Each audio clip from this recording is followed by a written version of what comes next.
I'm in a vintage shop. It's an old Coca-Cola machine for 35 baht for 2 coffees. There's really just a lot of interesting things here. Like, look, it's a door handle. Quite chaotic. There's cars driving by. There's people lining up by the table. There's a lot of food options to choose from.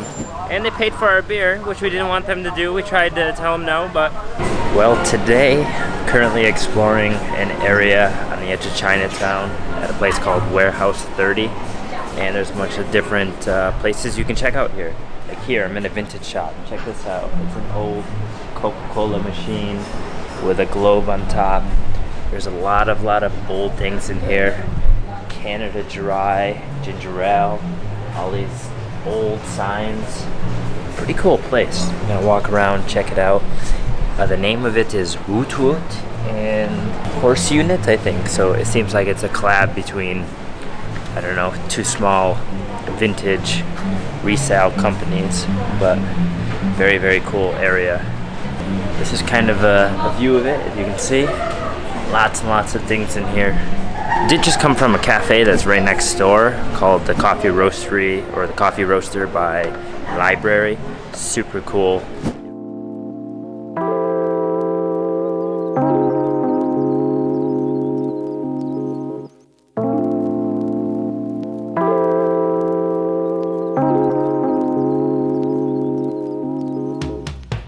It was 235 baht for 2 coffees, iced Americano and an iced specialty library coffee. Definitely cool vibes there where they roast coffee. They have some baked goods and you can enjoy a nice little quiet atmosphere.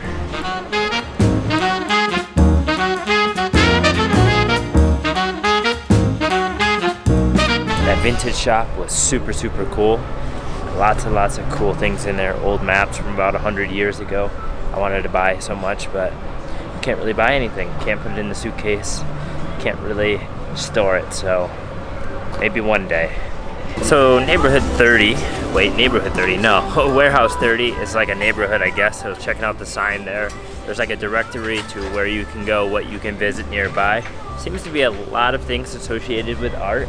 It is an artistic hippie neighborhood. There's some modern buildings around, and then you have like this, I don't know, art style next to it. But right here is like the graffiti zone, Graffiti Street. Lots of detail on the wall, different street art, yeah. And let's check it out a little bit, and hopefully you can find some food. It seems like there's some street food or some food sources down there near the river. It'd be cool to get something to eat, as I'm quite hungry after having that coffee.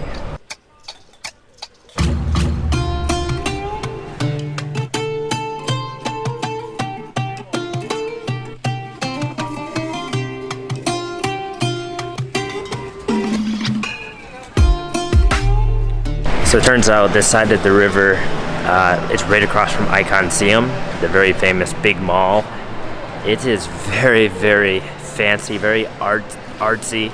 Not like fancy over the top, like Gucci, Prada, stuff like that, but just lots of unique touches to design and art.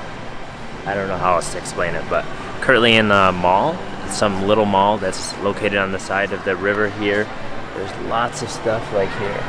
Lots of watches with diamonds. An art exhibit here.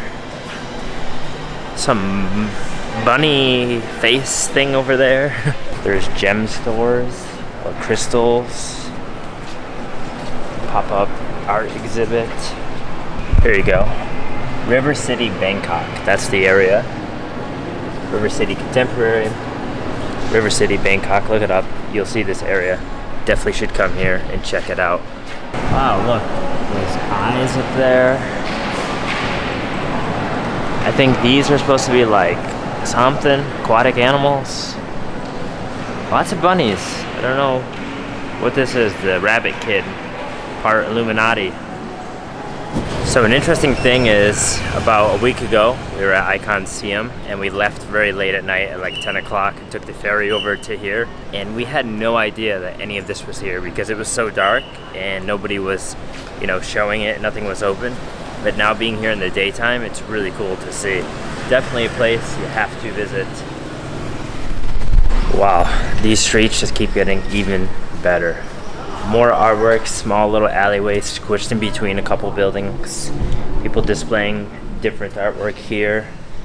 Nice area to take photos, for sure. Wow.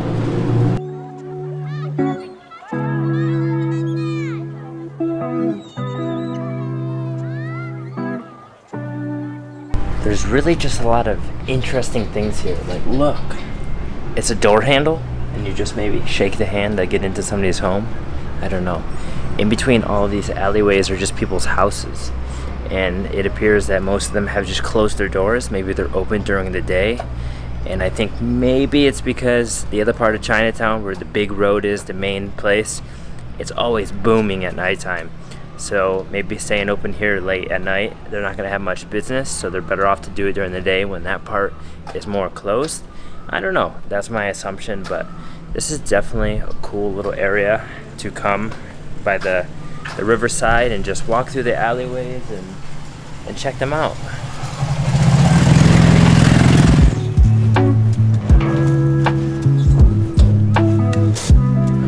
Just came out here to the riverside to get another view of the river because the sun is setting across.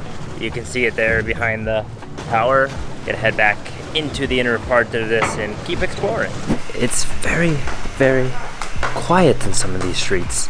Now these streets are away from that main road in Chinatown, but it appears that everything is closed here. The business is not up and running at nighttime.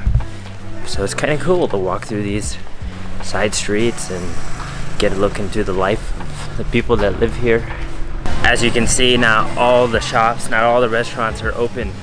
Maybe it's because it's the day after Christmas, but it's much more quiet than it usually is. Kind of feels like COVID times, but without COVID, of course.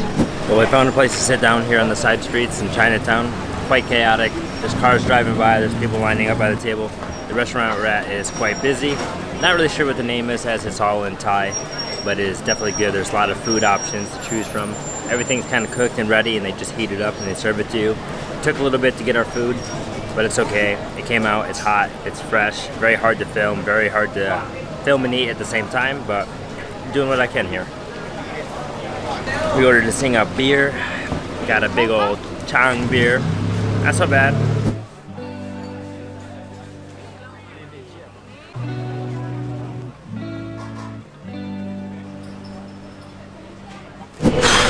I'm full. So much beer. Had a big Chang beer, asked for a Singapore beer, got a Chang, no big deal. Best part about it was, as we sat down, well, before we sat down, we were standing there waiting to get a table because it was very busy, chaotic. There was these two local people, a man and a woman, maybe husband and wife, and they were telling us, sit, because there was nobody sitting there. And he let us sit down. We sat there. We ordered our beers, we started drinking, they started talking to us, and there was a big language barrier. They spoke very little English, not much at all, a few words here and there, spoke no Thai, but we were communicating with some Google Translate. But they were really great people, had a good conversation, and they paid for our beer, which we didn't want them to do. We tried to tell them no, but they still did. Anyways, we had that food. Oh, I'm so full. We had ginger chicken. We had Morning Glory, which was with ginger, or with garlic. And then we also had crispy pork. That crispy pork is so good. But yeah, it was phenomenal. And the price for each dish was about 100 baht. And the rice came on the side for about 50 baht. But the total came to 350 without the beer, so about $10. A little bit more than I thought, but nonetheless, great place to sit down and eat. I can't tell you the name of it because it's all in Thai. I couldn't find it on Google Maps, so if you're on one of those side streets, maybe you'll find it. Definitely check it out. Not supposed to be filming in the metro, but trying to get away with it.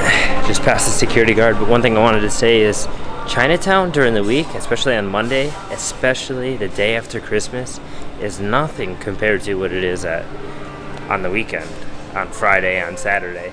It is quite busy during the weekend, and today we noticed maybe 50% of the places are closed that are normally open, but there's still a lot of people, and they definitely congregate to certain areas of Chinatown.